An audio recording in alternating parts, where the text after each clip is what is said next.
আল্লাহ বলেন, আইনামা তাকুনু ইয়াদরিকুমুল মাউতু ওয়ালাউ কুনতুম ফি বুরুজিন মুশাইয়াদা।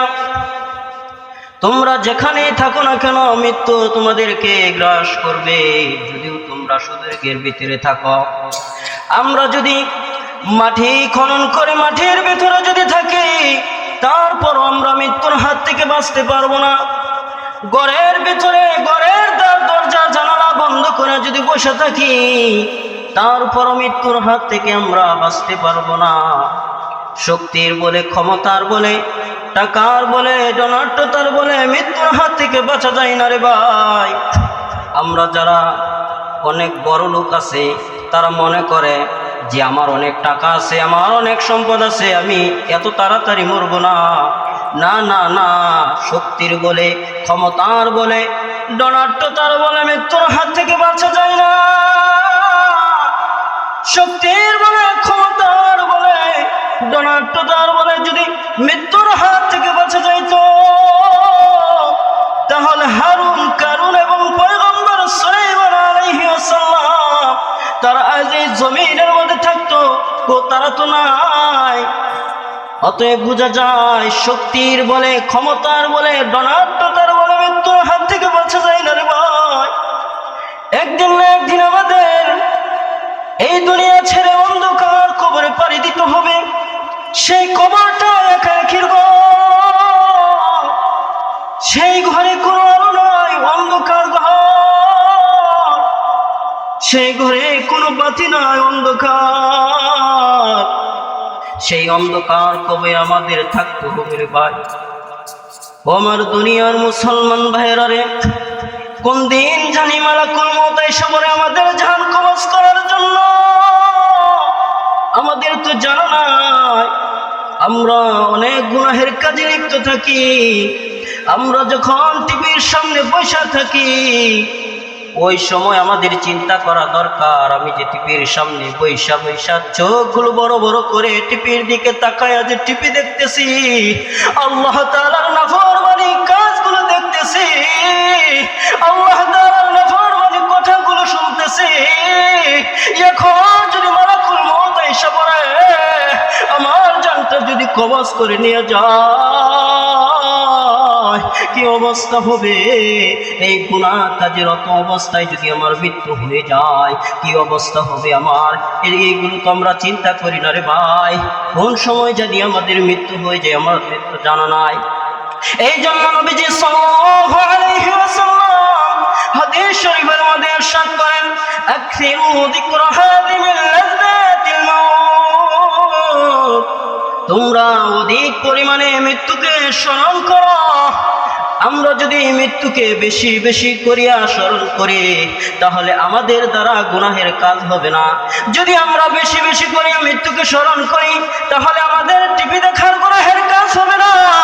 যদি আমরা মৃত্যুকে বেশি বেশি স্মরণ করি, তাহলে আমাদের দ্বারা জিনাহের গুনাহ হবে না।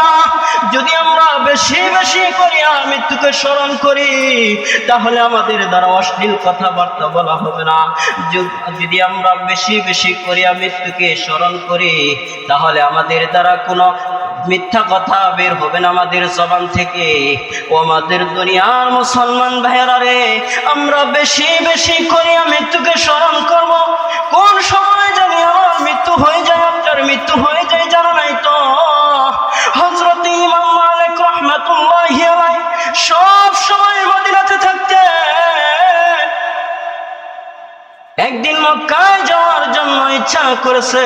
আবার সে চিন্তা ফিকির করতেছে, আমি যে মক্কায় যাব, সেখানে যদি আমার মৃত্যু হয়ে যায়, তাহলে তো আমার কবরটা হয়ে যাবে মক্কায়, আমার কবর তো মদিনায় হবে না। যে মাটিতে সবাই কায়নাত তাজদার মদিনা মুহাম্মদ মুস্তাফা জনাবে মুহাম্মদ রাসূলুল্লাহ সাল্লাল্লাহু আলাইহি ওয়াসাল্লাম যে মাটিতে শুয়ে রয়েছেন, ওই মাটিতে তো আমার কবর হবে না, আমার কবর হয়ে যাবে মক্কায়। সেরকম চিন্তা করতেছে। একদিন ঘুমের মধ্যে নবীজি সাল্লাল্লাহু আলাইহি ওয়াসাল্লামকে স্বপ্নে দেখলেন। স্বপ্নে দেখার পর নবীজিকে জিজ্ঞাসাবাদ করলেন, ইয়া রাসূলুল্লাহ, ইয়া হাবিবাল্লাহ, সময় হবে একটু বলে দে। নবীজি সাল্লাল্লাহু আলাইহি ওয়াসাল্লাম কোনো উত্তর না দিয়া এইভাবে 5 আঙ্গুল দেখাইয়া স্বপ্নে ভেঙে গেছে। হযরতে ইমাম মালিক রাহমাতুল্লাহি আলাইহি আশ্চর্যজনিত হয়ে পড়েছে, কি ব্যাপার? আমি নবীজি সাল্লাল্লাহু আলাইহি ওয়াসাল্লামকে জিজ্ঞাসাবাদ করলাম, ইয়া রাসূলুল্লাহ, ইয়া হাবিবাল্লাহ, আমার মৃত্যু কোন দিন হবে, কোন সময় হবে একটু বলে দেন। নবীজি সাল্লাল্লাহু আলাইহি ওয়াসাল্লাম কোনো উত্তর না দিয়া এভাবে 5 আঙ্গুল দেখাইয়া কি বুঝাইছেন? আমি কি 5 মিনিট পরে মারা যাব, নাকি 5 ঘন্টা পরে মারা যাব, নাকি 5 দিন পরে মারা যাব, নাকি 5 সপ্তাহ পরে মারা যাব, নাকি 5 মাস পরে মারা যাব, নাকি 5 বছর পরে মারা যাব? এই 5 আঙ্গুল দ্বারা জনাবে মুহাম্মদ রাসূলুল্লাহ সাল্লাল্লাহু আলাইহি ওয়াসাল্লাম কি বুঝিয়েছেন? ওই যুগের স্বপ্নের ব্যাখ্যা দিতেন মুহাম্মদ ইবনে সিরিন। হযরতে ইমাম মালিক রাহমাতুল্লাহি আলাইহি তার খাদেমকে ডাক দিয়ে বলে, খাদেম, আমি নবীজি সাল্লাল্লাহু আলাইহি ওয়াসাল্লামকে ঘুমের মধ্যে স্বপ্নে দেখেছি। স্বপ্নে দেখার পর নবীজিকে জিজ্ঞাসাবাদ করেছি, ইয়া রাসূলুল্লাহ, ইয়া হাবিবাল্লাহ, আমার মৃত্যু কোন দিন হবে, কোন সময় হবে একটু বলে দেন। নবীজি সাল্লাল্লাহু আলাইহি ওয়াসাল্লাম কোনো উত্তর না দিয়া এইভাবে 5 আঙ্গুল দেখাইয়া স্বপ্নে ভেঙে গেছে। ও খাদেম, এই 5 আঙ্গুল দ্বারা কি বুঝিয়েছেন? এই স্বপ্নের ব্যাখ্যাটা জেনে আনো মুহাম্মদ ইবনে সিরিনের কাছ থেকে। যাও, তুমি যাও, মুহাম্মদ ইবনে সিরিনের কাছে যাও। খাদেম দৌড়ে চলে গেলেন মুহাম্মদ ইবনে সিরিনের কাছে। মুহাম্মদ ইবনে সিরিনের কাছে গিয়ে বলে, আসসালামু আলাইকুম ওয়া রাহমাতুল্লাহ, হুজুর আপনার কাছে আসছি একটা মাসআলা জানার জন্য। নবীজি একজন ইমাম, একজন লোক নবীজি সাল্লাল্লাহু আলাইহি ওয়াসাল্লামকে স্বপ্নে দেখেছেন। একজন লোক নবীজি সাল্লাল্লাহু আলাইহি ওয়াসাল্লামকে স্বপ্ন দেখেছেন। স্বপ্ন দেখার পর নবীজিকে জিজ্ঞাসা করেছেন, ইয়া রাসূলুল্লাহ, ইয়া হাবিবাল্লাহ, আমার মৃত্যু কোন দিন হবে, কোন সময় হবে একটু বলে দেন। নবীজি সাল্লাল্লাহু আলাইহি ওয়াসাল্লাম কোনো উত্তর না দিয়া এইভাবে 5 আঙ্গুল দেখাইয়া স্বপ্নে ভেঙে গেছে। এই 5 আঙ্গুল দ্বারা কি বুঝিয়েছেন? হুজুর এই স্বপ্নের ব্যাখ্যাটা বলে দেন।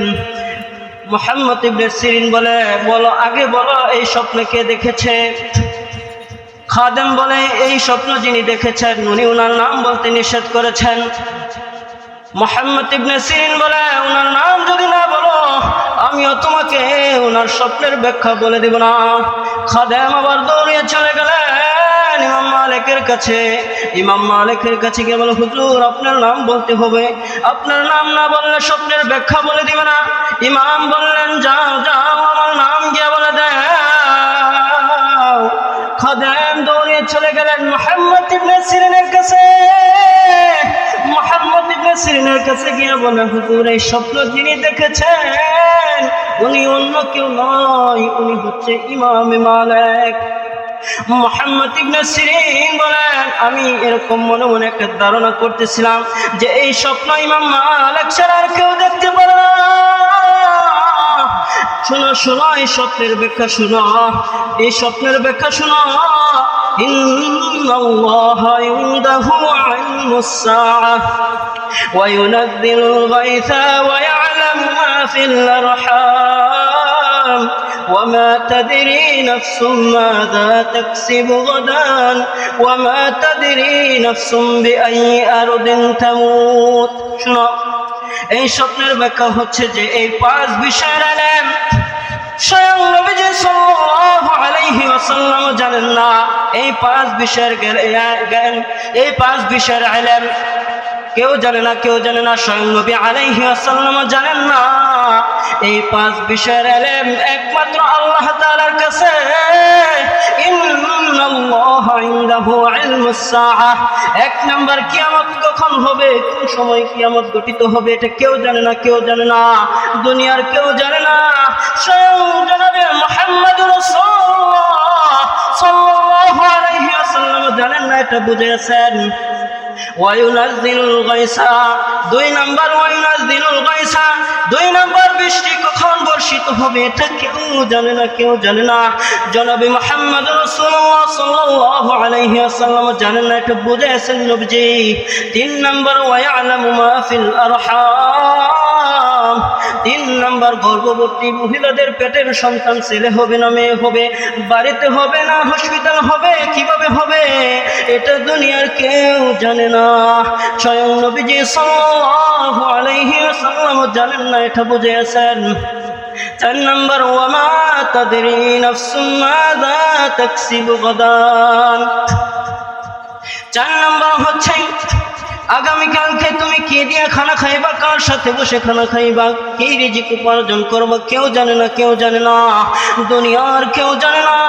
স্বয়ং নবী আলাইহি ওয়াসাল্লাম বুঝিয়েছেন যে আমিও জানি না কার কোথায় রিজিক আছে, কিভাবে কি দিয়ে খানা খাইবে, কার সাথে বসে খানা খাইবে, কিভাবে খানা খাইবে এটা কেউ জানে না। এক মাহফিলের মধ্যে এক বক্তা আলোচনা করতেছে, বয়ান করিতেছে মাহফিলের মধ্যে, আল্লাহ পাক রব্বুল আলামিন যদি খানা খাওয়ায় তাহলে জুতার বাড়িটা হলেও খানা খাওয়ায়। মাহফিলের মধ্যে এক যুবক বলে, বক্তা কি বলে, আল্লাহ পাক রব্বুল আলামিন বলে খানা খাওয়াইলে বলে জুতার বাড়িতে হলেও খানা খাওয়াই। আমি এই মাহফিল থেকে প্রতিজ্ঞা করলাম আর আমি খানা খাবো না, দেখি আল্লাহ পাক রব্বুল আলামিন আমাকে কিভাবে জুতার বাড়ি দিয়ে খানা খাওয়াই আমি দেখব। যুবক কি বলে, আল্লাহ পাক রব্বুল আলামিন আমাকে কিভাবে জুতার বাড়ি দিয়ে খানা খাওয়াই আমি এটা দেখব, আমি খানা খাবো না। যুবক এবার বাড়ি থেকে মাহফিল থেকে বাড়িতে চলে গেছে। বাড়িতে যাওয়ার পর যুবকের মা খানা প্রস্তুত করছে। যুবকের মা বলে, বাজান খানা খাও। যুবক মাহফিলের মধ্যে প্রতিজ্ঞা করছে আমি খানা খাবো না, বাড়িতে গিয়া বলে না আমি খানা খাবো না। যুবকের মা বলে, বাজান কি হয়েছে তোমার, তুমি খানা কেন খাবে না বলো। যুবক বলে, না আমি খানা খাবো না। যুবকের মা চিন্তার মধ্যে পড়ে গেছে, পেরেশানির মধ্যে পড়ে গেছে, কি ব্যাপার আমার ছেলে হঠাৎ করে খানা কেন খায় না। যুবকের মা এলাকার লোকজনদেরকে ডাকলেন, এলাকার লোকজনদেরকে ডেকে বললেন, দেখো আমার সন্তান কেন খানা খাচ্ছে না, আজকে কি সমস্যা ওনাকে জিজ্ঞাসা করো তোমরা। এলাকার লোকজনেরা যুবককে বলতেছে, যুবক তুমি খানা খাও না কেন, তোমার কি সমস্যা, তোমার কি হয়েছে আমাদের সাথে খুলে বলো। যুবক বলে, না আমি খানা খাবো না। এলাকার লোকজনেরা বললেন, তুমি যদি খানা না খাও তাহলে আমরা সবাই মিলে তোমাকে পিটুনি দিব। যুবক পিটুনির ভয়ে, মারধরের ভয়ে যুবক দৌড়াইতে লাগলো। এলাকার লোকজন পিছনে পিছনে ধাওয়া করতে লাগলো। দৌড়াইতে দৌড়াইতে যুবক এক জঙ্গলের মধ্যে প্রবেশ করলো। জঙ্গলের মধ্যে প্রবেশ করার পর জঙ্গলের মধ্যে গাছ, গাছের উপরে যুবক উঠে বসছে। এবার এলাকার লোকজন কিছু সংখ্যক লোক বলতেছে, এই যুবককে আমরা গাছ থেকে টাইনা নামাই। আবার ওই এলাকার বুদ্ধিজীবী লোকেরা বলতেছে, না না সাবধান, এই যুবককে গাছ থেকে টাইনা নামানো যাবে না। আমরা যদি গাছ থেকে টাইনা নামাই যুবককে, যুবক হয়তো রাখে গাছ থেকে লাফ মেরে মারা যাবে। না না না, ওনাকে টাইনা নামানো যাবে না, ওনাকে কৌশলে নামাতে হবে। লোকেরা বললেন, কি কৌশল বলেন আমাদেরকে। এলাকার বুদ্ধিজীবী লোকেরা বুদ্ধি বার করলো, যে যুবকের মাকে বলল যে তুমি বিরানি পাকাও। কি পাকাও? বিরানি পাকাও। বিরানি পাকাইয়া গাছের নিচে বিরানি রেখে দিবা, ডাকনার খোলা রেখে দিবা, ডাকনাটা খোলা রেখে দিবা। এবার যুবকের মা এলাকার বুদ্ধিজীবীদের মতো পরামর্শ মতো কাজ করলেন, বিরানি পাকাইলেন। বিরানি পাকাইয়া ডেকসির মধ্যে গাছের নিচে রেখে দিলেন, ডাকনাটা খুলে রেখে দিলেন। এবার রাত্র হয়ে গেছে, যুবক গাছ থেকে নামে না। মন দিয়া শুনেন, খেয়াল করে শুনেন, পেটের মধ্যে খিদা, যুবক বলে যতই খিদা লাগুক আমি খাইতাম না, আল্লাহ তাআলা দেখি আমাকে কিভাবে জুতার বাড়ি দিয়া খানা খাওয়ায়। যুবকের অনেক খিদা লাগছে, যুবক বলে না আমি খানা খাবো না, দেখবো আমি আল্লাহ তাআলা আমাকে কিভাবে জুতার বাড়ি দিয়ে খানা খাওয়াই। রাত্র হয়ে গেছে, যুবক গাছ থেকে নামে না। চোরেরা চুরি করে জঙ্গলের মধ্যে প্রবেশ করা মাত্র ওই নাকের মধ্যে গ্রাণ আসছে বিরানি। কিসের গ্রাণ? বিরানির গ্রাণ আসছে। চোরেরা বলে এই মধ্যরাত্রিতে, রাতের বেলায় জঙ্গলের মধ্যে বিরানির গ্রাণ কোথায় থেকে আসলো? এখানে বিরানি আছে, এই জঙ্গলের মধ্যে বিরানি তালাশ করো। চোরেরা বিরানি খোঁজাখুঁজি শুরু করলো। খোঁজাখুঁজি শুরু করার পর এক জায়গায় গিয়া পাইলো, গাছের নিচে গিয়া দেখলো বিরানি। কি পাইলো? বিরানি। এবার কিছু লোক, কিছু চোর ওই বিরানি খাওয়ার জন্য ইচ্ছা করছে যে বিরানি খায়। চোরদের আমির বলতেছে না, সাবধান, এই বিরানি খাওয়া যাবে না। এই বিরানি যদি আমরা খাই তাহলে আমরা মারা যাব। কেন মারা যাব জানুনি? এই বিরানির মধ্যে বিষ মিশ্রিত। এই বিরানির পেছনে একজন লোক আছে, এই বিরানি আমাদেরকে খাওয়ায়া মেরে ফেলবে। তারপর আমরা যে চুরি করে মালামাল আনছি, আমাদের চুরি করা মালামাল সবগুলো উনি নিয়ে যাবে। কি করব? উনি নিয়ে যাবে। এবার চোরদের আমির বললেন ওই লোকটাকে তালাশ করো। কাকে তালাশ করো? ওই লোকটাকে তালাশ করো। এই বিরানির পিছনে যে একজন লোক আছে ওই লোকটাকে আগে তালাশ করো। চোরেরা লোককে তালাশ করতে লাগলো। তালাশ করতে করতে এক জায়গায় গিয়ে পাইল গাছের উপরে। কোথায়? যুবক গাছের উপরে। এবার চোরেরা গাছ থেকে টানে নামাইছে যুবককে। এবার চোরেরা বলতে চাই এই বিরানির মধ্যে বিষ মিশাই রাখছত কে লিগা? আমাদেরকে মারার জন্য। এই বিষ মিশ্রিত বিরানি আজকে আমরা খাবো না। এই বিষ মিশ্রিত বিরানি তুই মিশাইছস, তুই খাবি, এখন তুই খা। যুবক তো মাহফিলের মধ্যে প্রতিজ্ঞা করে গেছে, না আমি খানা খাইব না। চোরেরা বলে বিরানি খা। যুবক বলে না আমি খাবো না, যুবক প্রতিজ্ঞা করছে। এবার চোরেরা বারবার বলতেছে খানা, বিরানি খা। যুবক খাই না। যুবক তো প্রতিজ্ঞা করছিল মাহফিলের মধ্যে, বিরানি খাই না। এবার চোরদের আমির বলতেছে দেখছো নি, তোমরা যে বিরানি খাইতে চাইছিলা, তোমরা যদি বিরানি খাইতা তাহলে তো মারা যাইতা। দেখছো নি উনি বিরানির মধ্যে বিষ মিশ্রিত করেছেন, বিদায় উনি তো বিরানি খাইতেছে না। চোরদের আমির এবার পায়ের জুতা খুলে জুতা মারলেন। কি মারলেন? জুতা মারলেন। জুতা মারলেন, বললেন এই খানা খা। জুতা দিয়ে পিঠ নাইতেছে আর বলতেছে খানা খা, বিরানি খা। ওই যুবক বলতেছে সত্যি তো, বক্তা তো বয়ান ঠিকই করছিল, আমার ভুল। আল্লাহ পাক রব্বুল আলামিন খানা খাওয়াইলে জুতার বাড়িতে হলেও খানা খাওয়ায়। ঠিক না বেঠে? তো 5 বিষয়ের ইলম কারো জানা নাই, কেউ জানে না। নবীজি সাল্লাল্লাহু আলাইহি ওয়াসাল্লাম বুঝিয়েছেন যে 5 বিষয়ের ইলম কেউ জানে না, আমিও জানি না। এই 5 বিষয়ের ইলম আল্লাহ পাক রব্বুল আলামিনের কাছে। কার কাছে বলেন? ইন্নাল্লাহা ইনদাহু ইলমুস সাআ। 1 নম্বর কিয়ামত কখন হবে কেউ জানে না। নবী আলাইহি ওয়াসাল্লাম 5 আঙ্গুল দ্বারা বুঝিয়েছেন আমিও জানি না, কিয়ামত কখন হবে আমিও জানি না, কেউ জানে না, দুনিয়ার কেউ জানে না। ওয়া ইউনাজ্জিলুল গায়সা। 2 নম্বর বৃষ্টি কখন বর্ষিত হবে কেউ জানে না, আমি নবীও জানি না। 3 নম্বর ওয়া ইয়ালামু মা ফিল আরহাম। গর্ভবতী মহিলাদের পেটের সন্তান ছেলে হবে না মেয়ে হবে, কিভাবে হবে দুনিয়ার কেউ জানে না, আমি নবী আলাইহি ওয়াসাল্লামও জানি না। 4 নম্বর ওয়া মা তাদরি নাফসুম মাযা তাকসিবু গাদান। আগামীকাল কি রিজিক উপার্জন করবা, কি দিয়ে খানা খাইবা, কিভাবে খানা খাইবা, কার সাথে বসে খানা খাইবা কেউ জানে না।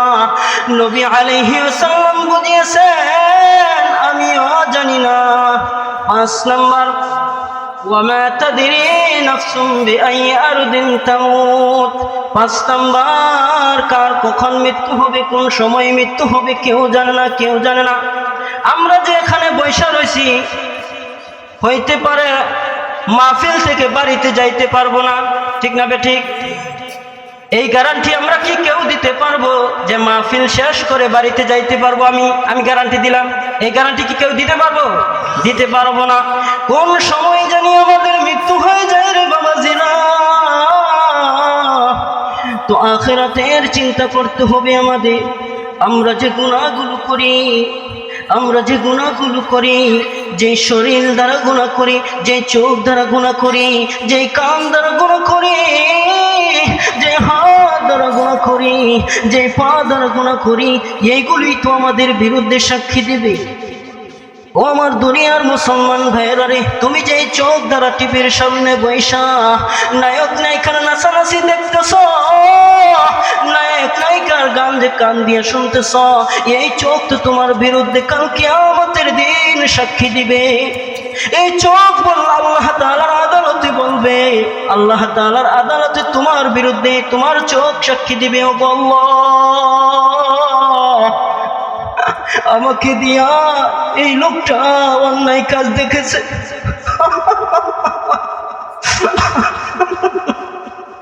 আল্লাহ এই লোকটা আমাকে দিয়া খারাপ কাজ দেখেছে, উলঙ্গ ছবি দেখেছে, আল্লাহ এই লোকটা আমাকে দিয়া খারাপ কাজ দেখেছে, তোমার নাফরমানি কাজগুলো দেখেছে। ওগো আল্লাহ, ওনাকে তুমি শাস্তি দাও। এই চোখ তোমার বিরুদ্ধে সাক্ষী দিবে।